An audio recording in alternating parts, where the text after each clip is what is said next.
I'm Margret and I garden at Abbey Road in Ferrybank. I've been into gardening all my life.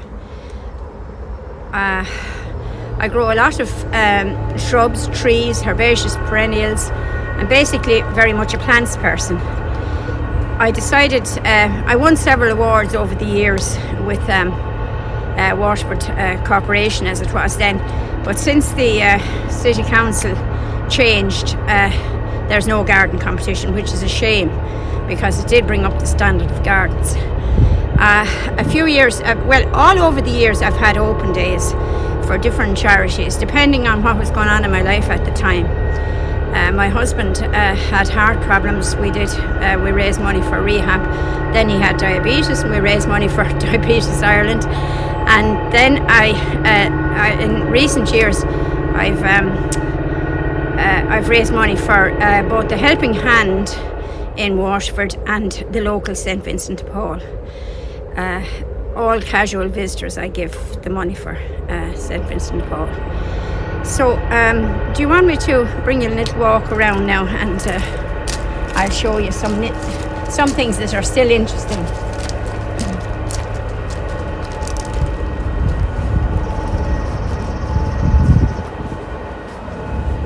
This is a plant called Agapanthus. It's a native of Madeira, but it's called the African lily for no good reason. It's a marvellous plant. It actually blooms for about 6 weeks to 2 months in summer, and as you can see, the bees love it. They're swarming around it. My big thing here is to be environmentally friendly. I try not to spray if I can at all. I don't spray the roses. You can have a look at this black spot on them. It doesn't do them any harm in the end of the day. People say to me, but you must spray them with something. I don't. I just made a decision because it kills the ladybirds, it kills the ants, it kills all the... it just ruins the food chain. This is a persicaria. It's related to the notorious Japanese knotweed, but it's not invasive. And that's my cat that always does the tour with everyone comes in, and he would snap at you as fast as he'd look at you. I have a lot of big rambling roses. They're gone over, of course, at this stage of the year. Some people do their wedding photos here. I've had several people do their weddings all over the years. It faded off for a while when I think the fashion became industrial photography and all this, but it is coming back. I've had a few this year. What other plants could I show you? This is Japanese anemone.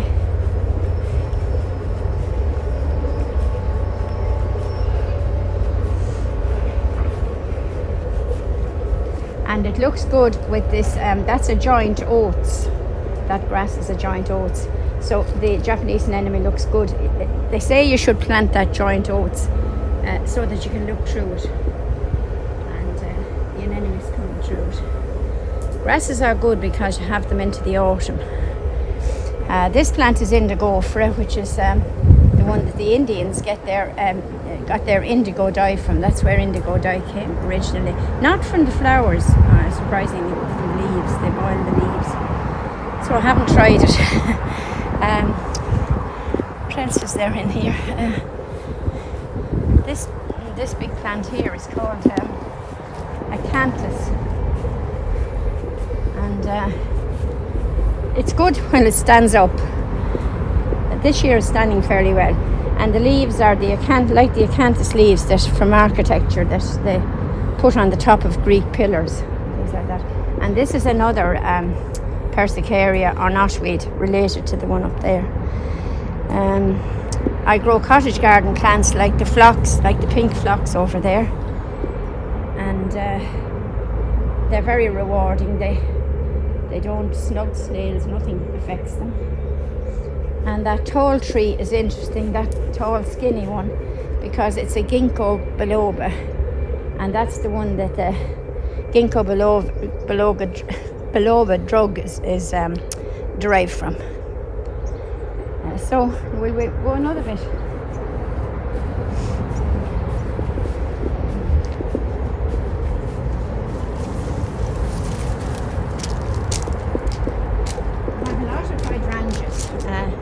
And this is a particularly nice one.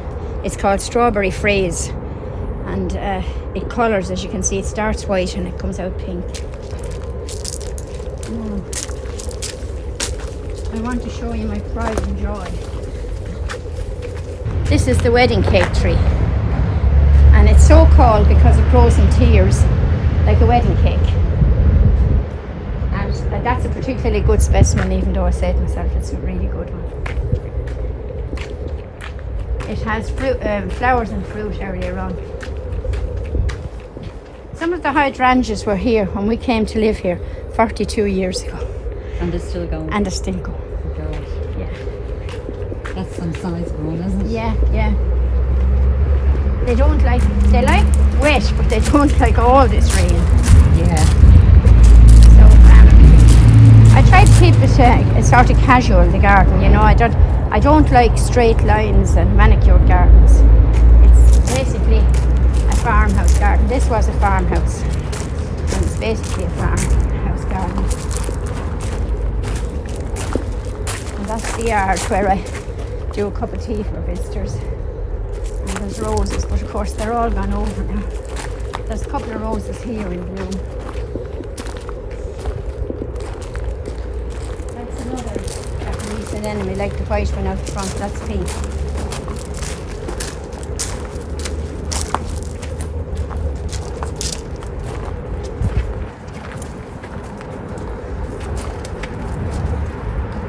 This is a tulip tree, and I want to show you the leaf. The leaf looks as if you got scissors and cut it off, doesn't it? Yeah. It's a very unusual shaped leaf, and it was covered earlier on with tulips. It gets tulips standing up on the branches. Same colour, variegated. I try to keep this area green as a kind of a foil to the rest.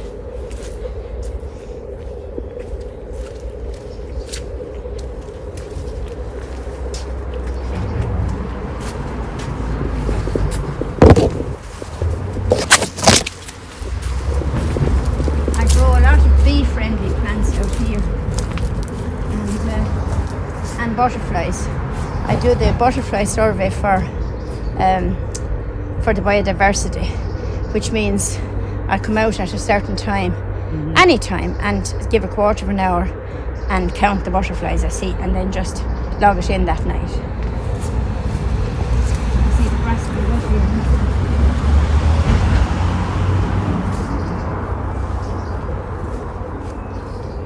I have lots of little nooks and corners like this where people can sit and have a rest.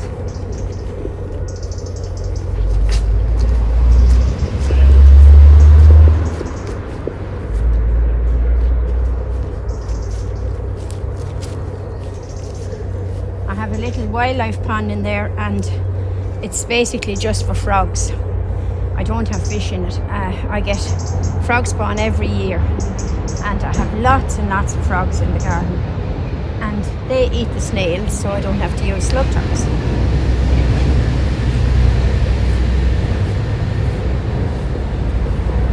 the grass now?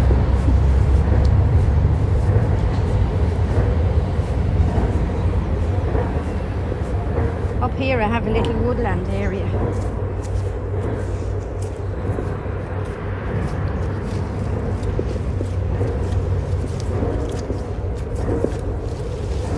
I think you'd agree with me, you wouldn't think you were beside a busy road when you come up here. It's I just planted it for shade so that I can grow shade-loving plants, and that works. We can walk right through here.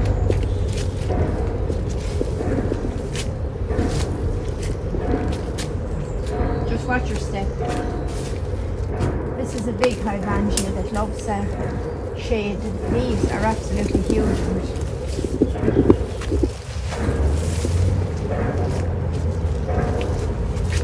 I grow ferns here, and this salvia that likes that salvia loves shade. and things like that. And I have a big palm here that actually likes the shelter. Sometimes you might not be able to grow that in this country. It grows here in the shade, the shelter.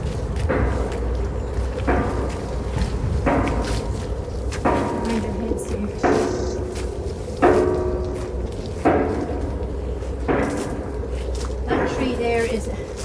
That tree there is a loquat, and it has fruit. I just picked the fruits.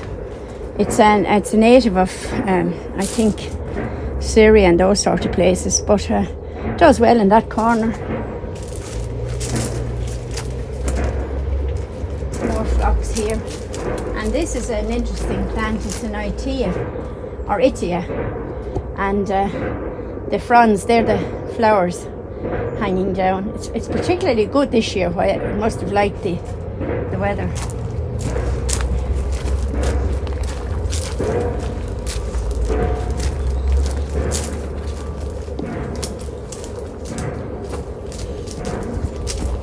This is a new corner we developed last year.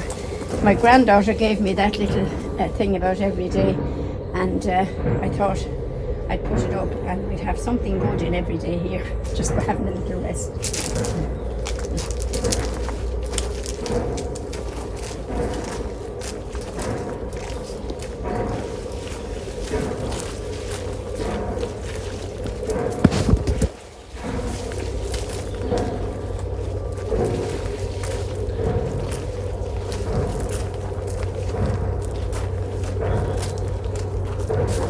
This is autumn. It didn't come out yet. It's just starting to come out, and it will be all mauve and white.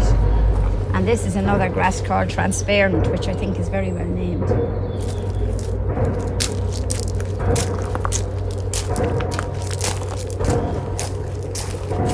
I think that's it. That's more or less like in the yard. My glass house is empty at the moment. Don't even fill it. It's I use it in the winter and in the spring, and it needs to be cleaned. These are all ferns. Ferns do very well. They're different types of ferns. They're not the wild one, but they do very well in the shade. Some of them will be from Chile. They've come from different countries, and they do very well if you have a bit of shelter.